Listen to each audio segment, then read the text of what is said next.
Hello friends, this is Vidhika from ixamBee, and today in this video I am going to discuss a strategy to prepare for IBPS RRB Scale 2 Law Officer exam in 3 months. आप इस strategy को भी follow कर सकते हैं और इस strategy को अपने अकॉर्डिंग मॉडिफाई भी कर सकते हैं। सबसे पहले मैं आपको बताना चाहूंगी ixamBee is running a campaign for Father's Day. We are giving flat 30% off on all online courses. ये कैंपेन 26 जून तक चलेगा, इसलिए जल्दी से एनरोल कीजिए। अब हम देखेंगे कि इस वीडियो में हम क्या क्या डिस्कस करने वाले हैं।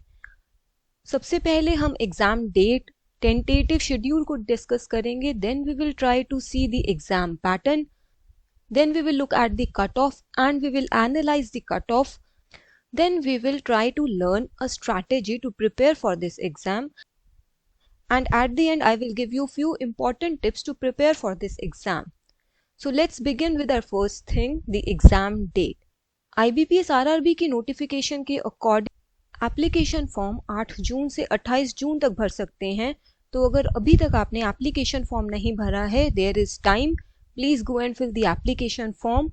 And if we look for our exam, which is a single level exam for scale 2 officer, तो वो यहाँ आता है मेंस और single exam which is in September और October 2021. और अगर आप टेंटेटिव कैलेंडर देखें IBPS का, तो उसके अकॉर्डिंग आपका ऑफिसर स्केल 2 स्केल 3 का exam is expected to happen on 25 सितंबर। तो अगर आप कल से अपनी तैयारी शुरू करते हैं तो आपके पास एग्जैक्टली 3 मंथ्स हैं प्रिपेयर करने के लिए। So buckle up, look at the syllabus, देखिए क्या क्या पढ़ना है, कहाँ से पढ़ना है, कैसा पढ़ना है और लग जाइए पढ़ाई पर।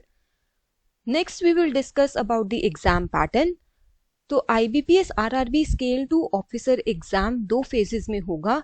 There is a single level written examination, कोई प्रीलिम्स और मेंस 2 फेज नहीं है। There is a single level written examination and then there is an interview. Written exam में 240 क्वेश्चंस होंगे, 200 मार्क्स के। Duration is 2 hour 30 minutes and note that जितने ज़्यादा marks आप अपने रिटन एग्जाम में स्कोर करेंगे उतना ज़्यादा आपके लिए बेनिफिशियल होगा, उतना ही ज़्यादा सिक्योर्ड रहेंगे आप फाइनल मेरिट लिस्ट में आने के लिए। कैसे, हम ये आगे समझेंगे। अगर आप मार्किंग स्कीम की तरफ देखें तो there is negative marking present which is 1/4 और सेक्शनल कट ऑफ भी प्रेजेंट है। Interview is of 100 marks. Written exam और इंटरव्यू की वेटेज 80:20 है। इसका क्या मतलब है ये भी हम आगे जाकर समझेंगे। सबसे पहले हम रिटन एग्जाम में नंबर ऑफ सेक्शंस, कौन कौन से सेक्शंस हैं उसको देख लेते हैं। So we have 6 sections in written examination. The first one is your professional knowledge, that is your legal knowledge. Then we have reasoning, financial awareness, English और हिंदी लैंग्वेज में से आप कोई भी एक सब्जेक्ट चूज कर सकते हैं। Then you have computer knowledge, quantitative aptitude and data interpretation. If you look at number of questions, हर एक section में number of questions are the same, so there will be 40 questions in each section. इसमें से first 3 sections, professional knowledge, reasoning and financial awareness are of 40 marks. Then English and computer language, that means English या हिंदी में से और computer language दोनों have 20 marks, मतलब हर एक question half mark का होगा। And then you have quantitative aptitude again of 40 marks. So you have total 200 marks. The composite time is 2 hours and 30 minutes. Let's have a look at the cutoff. Let's analyze the cutoff. Understand वो 80:20 ratio है क्या। So this is the cutoff of the past 5 years. So if you look, cutoff बहुत ज़्यादा नहीं जाती है। अगर आप प्रोफेशनल नॉलेज में देखें for past 3 years, the cutoff ranges between 3 to 5. And for reasoning, it ranges between 1 to 2.5, 1 to 3, 1.5 last year थी। फाइनेंशियल अवेयरनेस को देखें तो 1.75 थी 2020 में, 2019 में 5.75 थी, 2018 में 3.5 थी। इसी तरीके से आप इंग्लिश या हिंदी में देखें तो वो डिपेंड करता है आपने कौन सा सब्जेक्ट चूज किया है एंड उसके अकॉर्डिंग कट ऑफ इज 2 और 6। एंड देन कंप्यूटर नॉलेज को देखें तो 5.75 है। क्वांटिटेटिव एप्टीट्यूड एंड DI को देखें तो again cut off is very low 2। अगर आप इन सबको ऐड करें तो आप यहाँ तक नहीं पहुंचेंगे। इसका मतलब कुछ सब्जेक्ट्स में आपको ज़्यादा मार्क्स के लिए टारगेट करना होगा, ज़्यादा मार्क्स के लिए एम करना होगा, सो दैट आप कट ऑफ क्लियर कर सकें। ये स्कोर कार्ड है, कट ऑफ स्कोर है 2020 का, और इसमें अगर आप देखें तो इंग्लिश लैंग्वेज, हिंदी और कंप्यूटर नॉलेज के लिए भी 40 marks is set to be the maximum score. तो फिर where does that criteria of each question half marks is counted? So these are the marks which are required out of 40, and when you look at the process for arriving at total weighted score, किस तरीके से आपके total marks calculate होंगे, that is calculated for officer scale two as per this weighted score, जिसमें आपके professional knowledge के score को 1 से मल्टीप्लाई किया जाएगा, रीजनिंग के 1 से, फाइनेंशियल अवेयरनेस अगेन 1, इंग्लिश या हिंदी को आपके 0.5 से मल्टीप्लाई किया जाएगा, एंड कंप्यूटर नॉलेज को 0.5 से मल्टीप्लाई किया जाएगा, एंड क्वांटिटेटिव एप्टीट्यूड को 1 से। So this is the way by which you will come at your final score of written examination. अब हम समझते हैं कि अगर हमारा टोटल स्कोर 65 है तो फाइनल में 45 कैसे हो गया, और अगर 2020 में 57 है इन आवर रिटन एग्जाम, तो फाइनल मेरिट लिस्ट में ये 45.30 कैसे आया। So here we will try to understand the weightage of written is to interview is 80:20। Let's try to understand this with an example. तो अगर आप एज्यूम करें कि आपके रिटन एग्जाम में 60 मार्क्स हैं, दैट मीन्स आपने लास्ट ईयर की कट ऑफ क्लियर कर ली है, बिकॉज लास्ट ईयर 57 के अराउंड कट ऑफ थी, और इंटरव्यू में भी आपका 60 का स्कोर है। Now we know the weightage of written is to interview is 80:20। तो इसका क्या मतलब हुआ? इसका मतलब ये हुआ कि जो आपके 60 मार्क्स थे रिटन में, they were out of 200, और उनको आप 80 से मल्टीप्लाई करोगे to give them a weightage equal to 80%, and for interview you will multiply them with 20। तो इस मेथड से अगर आप देखें तो आपके 24 मार्क्स बनते हैं when you are scoring 60 in written examination, and if you are scoring 60 in interview तो आपके 12 बनते हैं। तो अगर आप अब इसका टोटल देखें तो आपके टोटल बनेंगे 36। Are these enough?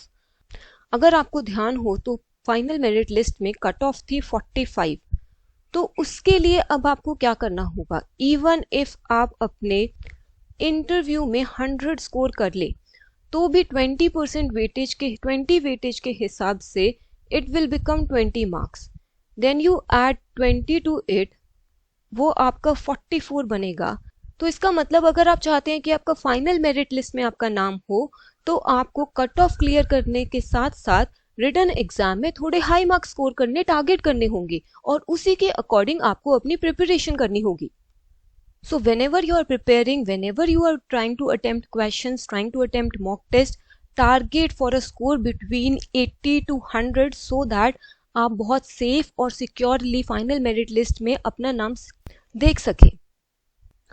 अब हम आगे strategy discuss करते हैं। We will discuss the syllabus and strategy one by one of every subject. So what all subjects are there? Once again, there are 6 subjects: professional knowledge, reasoning, English और Hindi, quantitative aptitude, then you have computer knowledge, and at the end you have financial awareness।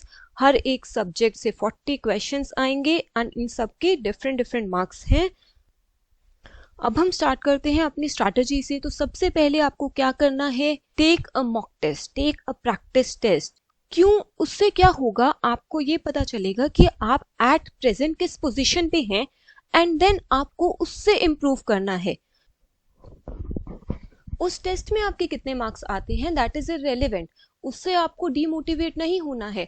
उससे आपको ये देखना है कि अब आपको किस जगह पे फोकस करना है, कौन से आपके स्ट्रॉन्ग एरियाज हैं, कौन से आपके वीक एरियाज हैं, and that will help you start your preparation.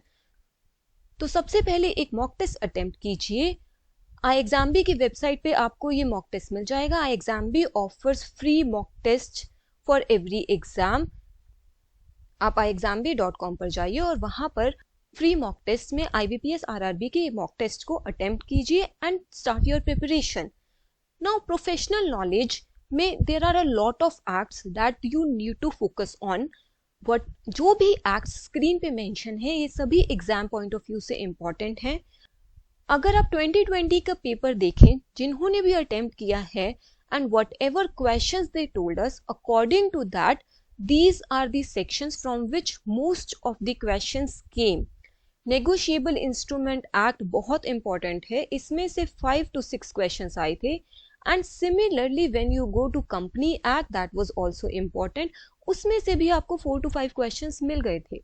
Then you go to banking regulation, इसमें से आपको 3 to 4 क्वेश्चंस आए ही थे. And on a similar basis SARFAESI में से देयर वाज 2 to 3 क्वेश्चंस.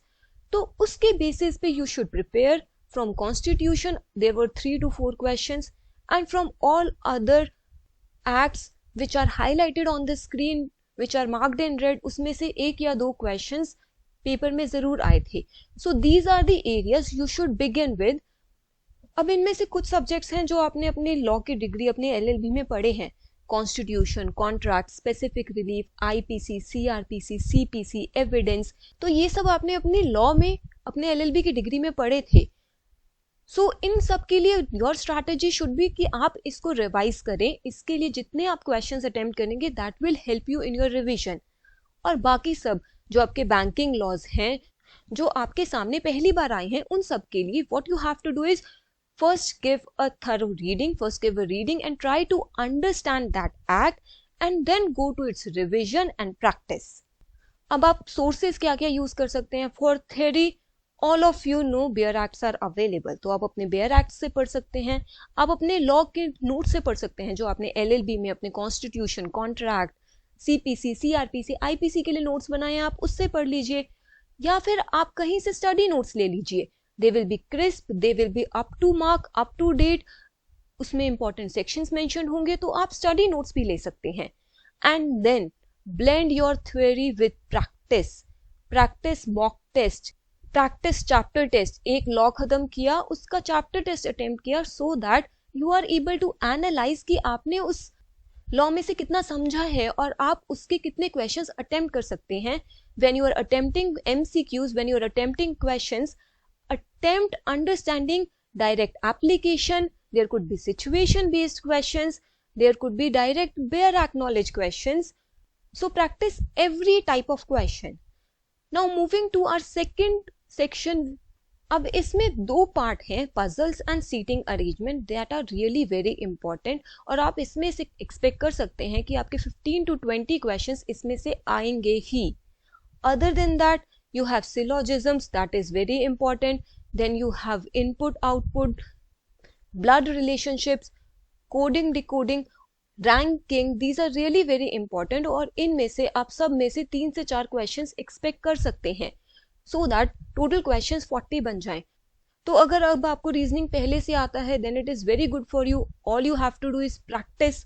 और अगर आपको नहीं आता, आप स्क्रैच से शुरू कर रहे हैं, तो start with some basic concept, start with some basic details. अब हम अपने नेक्स्ट पार्ट पे जाते हैं विच इज इंग्लिश. इंग्लिश में when you look at reading comprehension, this is a must. इसमें से 10 क्वेश्चंस आ जाते हैं. Then you have para jumbles, close text, then you have sentence correction, spelling mistakes, vocabulary related. इन सब में से वहां क्वेश्चंस आते हैं और आपको अपनी बेसिक इंग्लिश कॉन्सेप्ट्स पे वर्क करना है. Our fourth section is quantitative aptitude and DI. तो यहाँ पर डेटा इंटरप्रिटेशन DI बहुत इंपॉर्टेंट है. इसमें से 15 से 20 क्वेश्चंस आएंगे ही आएंगे. तो अब डेटा इंटरप्रिटेशन की तैयारी कैसे स्टार्ट करें, तो उसके लिए सबसे पहले I will suggest you कि आप परसेंटेज पढ़ें. Percentage, ratio and proportion, these always help you in your data interpretation, in your tabular questions, in your caselet DI, in your bar graph. और एक और इम्पॉर्टेंट सेक्शन है quadratic equation and number series, जिसमें से आप 8 to 10 questions expect कर सकते हैं. So these are the major sections और बाकी सब में से 1-1, 2-2 क्वेश्चंस आते हैं. So it's your strategy. आपको देखना है आप कहाँ पर वीक हैं और आप कहाँ पर फोकस करना चाहते हैं. But DI, quadratic equation, number series जरूर पढ़े, धीरे धीरे करके पढ़ें. You still have 3 months, you can prepare it very well. Start with percentage, profit and loss, simple interest, compound interest, then move to ratio, proportion, average. There is a detailed video present on how to prepare for quantitative aptitude for RRB exam. उसको देखिए and it will really be very helpful for you. The next part is computer knowledge. इसमें ये सभी topics important हैं and questions are distributed on these topics. आपके hardware and software में से there could be 7 to 8 questions. Then there are operating systems, input outputs, processing units, इसमें से भी क्वेश्चंस आते हैं. एमएस ऑफिस में से भी होते हैं. Then there are networking and communication. So इस सबको आपको ध्यान देना है. The next thing is financial awareness. तो इसके लिए आपको बैंकिंग अवेयरनेस भी पढ़नी है और फाइनेंशियल सिस्टम भी पढ़ना है. बैंक से रिलेटेड कुछ भी अपडेट हुआ है, एक्रोनिम्स, उनकी टैग लाइन्स, उनके regulations, appointments, any circulars which have been posted, RBI circulars, any new projects, deals or awards. Then there are financial market information. India का फाइनेंशियल सिस्टम कैसा है, इंटरनेशनल बैंकिंग क्या है, कौन कौन सी स्कीम्स आई हैं बैंकिंग से रिलेटेड, फॉरेन इन्वेस्टमेंट में क्या हुआ है. So all these are important areas which are linked to either the banking news और the financial news and they are important from your exam point of view. तो कहाँ से पढ़ेंगे financial awareness? Again I would like to tell you, ixamBee की website पे there are free PDFs available of general awareness. उनमें आप अपने financial awareness की प्रिपरेशन कर सकते हैं. There is Beepedia available. We have weekly Beepedias and monthly Beepedias both in English and Hindi, and you can prepare from them. Focus on your financial aspect, focus on all the topics which are relevant for the exam and read from them. That will give you a consolidated material and you can well prepare from those PDFs. They are free of cost. You can just go to ixamBee.com. In the general awareness section you will find the Beepedia over there. Now let's discuss a 3-month strategy of how you should approach. I am giving you one strategy. You can modify it according to your requirements, according to your level of preparation.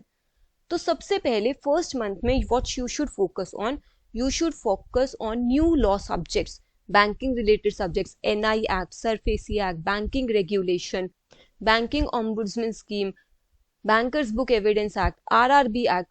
All those acts which are new for you, जो आपने अपनी law में LLB में नहीं पढ़े हैं, focus on them and spend 2-3 hours daily on each of that subject. The next topic is quant reasoning.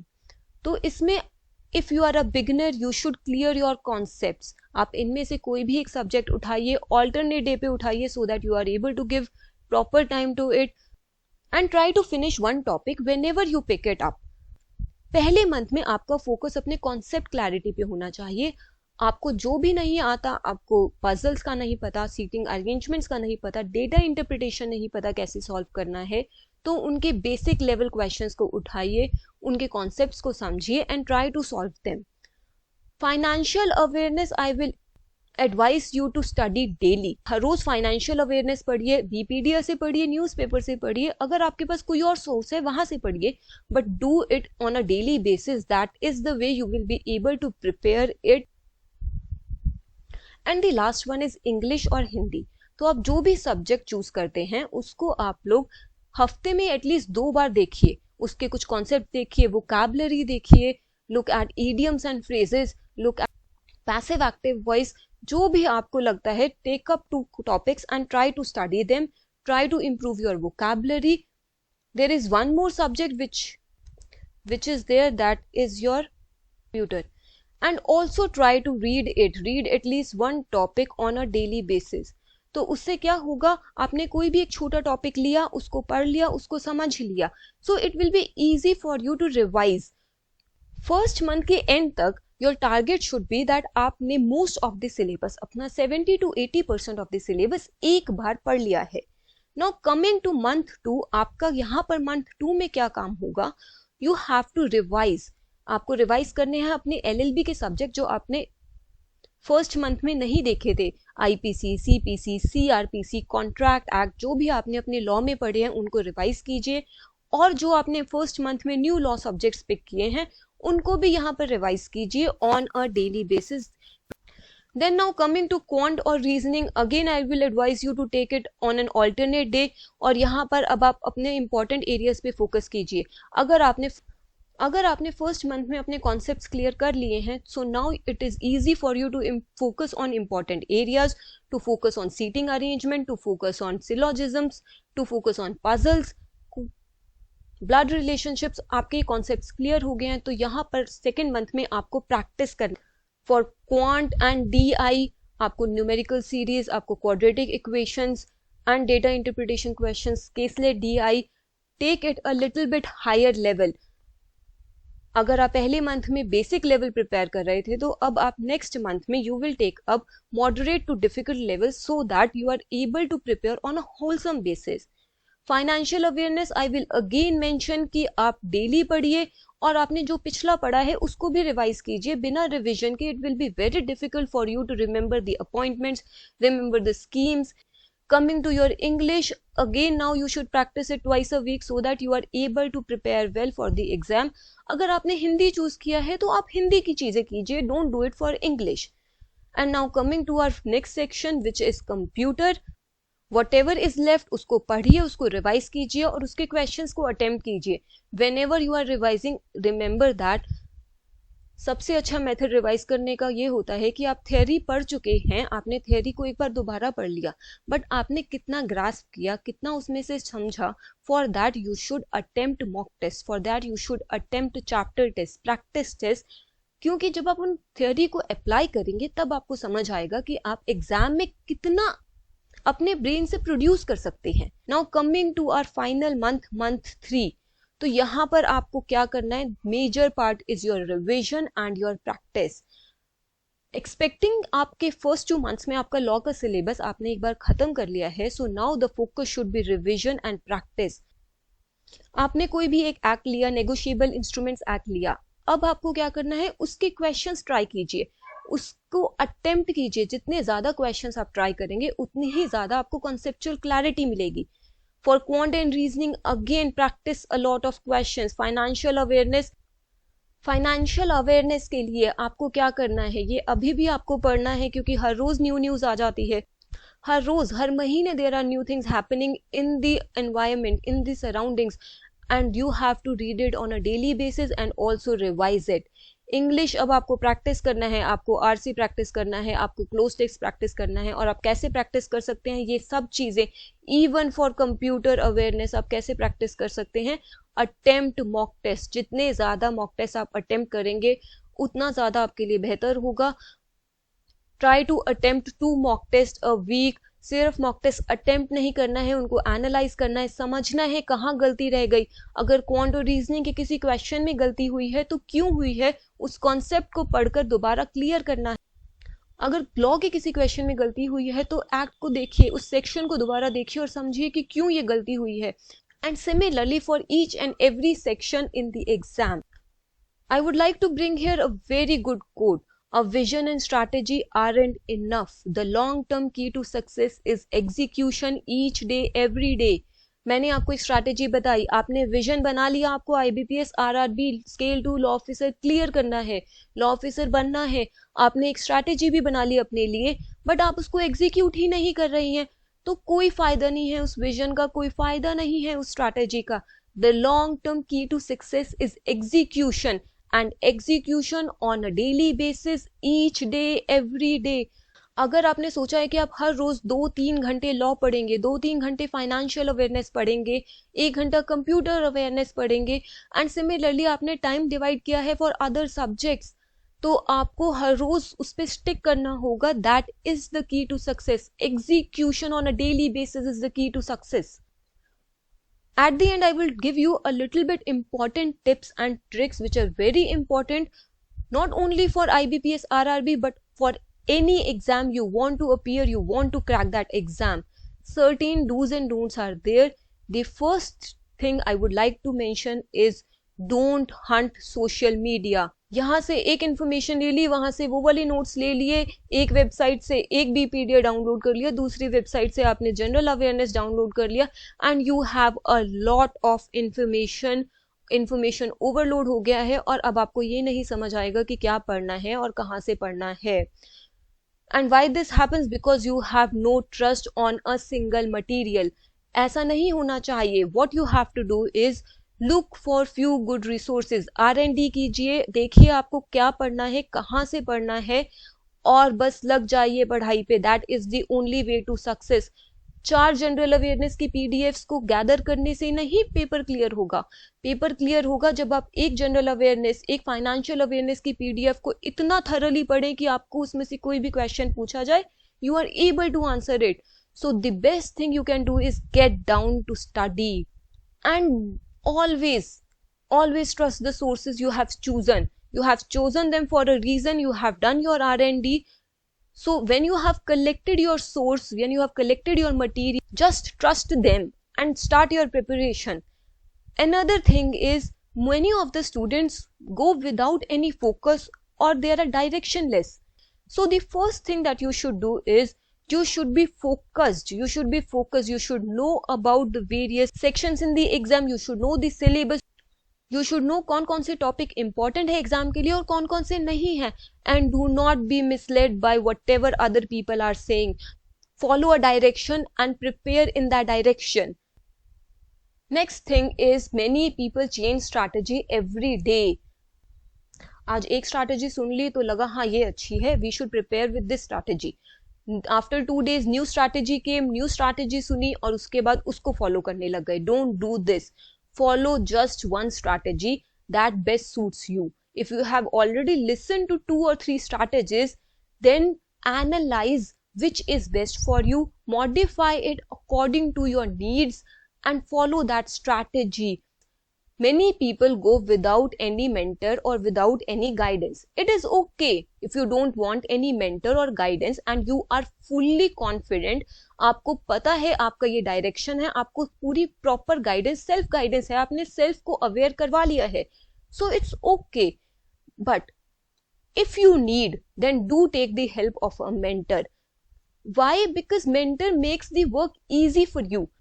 Mentor क्या करते हैं, आपको बताते हैं क्या इंपॉर्टेंट है एग्जाम में, कहाँ फोकस करना चाहिए, कैसे पढ़ाई करनी चाहिए. They will give you a study plan, they will guide you for every exam, every section of the exam. और सबसे इंपॉर्टेंट चीज जो मेंटर की प्रेजेंस से होता है, दैट इज आपके डाउट्स क्लियर होते हैं. अगर आपके पास कोई मेंटर नहीं है, कोई गाइडेंस नहीं है, तो आप अपने डाउट्स कहाँ पर लेकर जाएंगे, किससे पूछेंगे जो आपको समझ नहीं आया. So if you need, take help of a mentor. Next thing is, many students just focus on the theory. So what people do is they focus on the theory and they think we will be able to solve questions based on that theory in the exam. But the right thing to do is to blend your theory with practice. अब आपने quant और reasoning के questions पढ़ लिए, आपने सारी quant की tricks याद कर ली और आप सोच रहे हो कि magically you will be able to apply it in paper और आपका पेपर में क्वेश्चंस आराम से सॉल्व हो जाएंगे. सिमिलरली आपने लॉ में सेक्शंस पढ़ ली और आपको लग रहा है कोई सिचुएशन बेस्ड क्वेश्चन आ गया या कोई सेक्शन से रिलेटेड क्वेश्चन आ गया, तो आपको पता चल जाएगा, आप आराम से अटेम्प्ट कर लोगे. This is a very big misconception. जब तक आप प्रैक्टिस नहीं करोगे, आपको अपनी लेवल ऑफ प्रिपरेशन पता ही नहीं चलेगा. आप पढ़ते जाओगे और आपको पता ही नहीं चलेगा कि आपको कितना और पढ़ना है, कितना आपको समझ आया है, कितना नहीं आया है. आप क्वांट रीजनिंग को प्रैक्टिस नहीं करोगे तो आपको कैसे समझ आएगा कि अगर थोड़ा भी क्वेश्चन में ट्विस्ट आ गया या थोड़ा क्वेश्चन ट्रिकी हो गया तो how you will be able to deal with it. So always blend your theory with practice. Practice is very important and मैंने आपको पिछली स्लाइड्स में भी बहुत अच्छे से बताया है क्या प्रैक्टिस करो, कैसे प्रैक्टिस करो.